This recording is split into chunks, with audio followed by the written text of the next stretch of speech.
La violence basée sur le genre, VBG, désigne le tort causé à une personne contre sa volonté. Elle résulte de discrimination ou d'inégalités relatives au genre. Cette expression englobe diverses formes de violence que subissent les personnes de tout genre, telles que les mariages d'enfants et les violences conjugales, sexuelles et psychologiques. La VBG instaure ou renforce les inégalités de genre. Très répandue, elle touche surtout les femmes. Une femme sur 3 a déjà connu des violences physiques et sexuelles. En situation d'urgence, le risque de violences sexistes s'aggrave, surtout chez les plus défavorisés. Même lorsque nous nous efforçons de sauver des vies, il est impératif de reconnaître et de prendre en considération les inégalités de genre et les risques de VBG.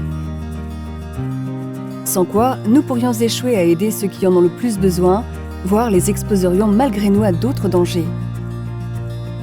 Que faut-il donc faire?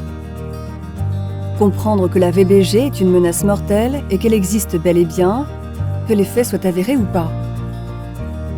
Suivre les directives internationales et les conseils des spécialistes pour identifier les risques.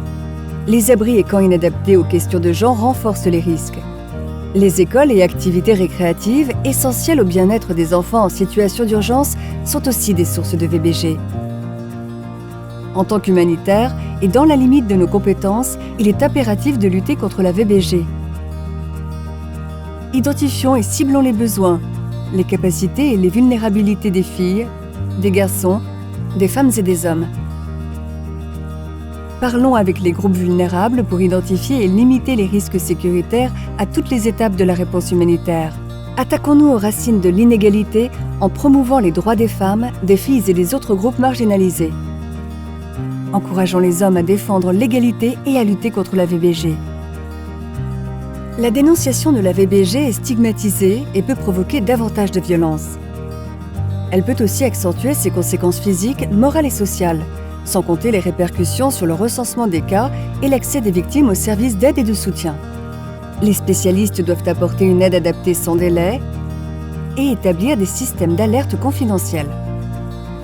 Le droit et le consentement éclairé des victimes sont primordiaux. Sécurité, confidentialité, respect et non-discrimination sont de rigueur. Les non-spécialistes jouent aussi un rôle essentiel.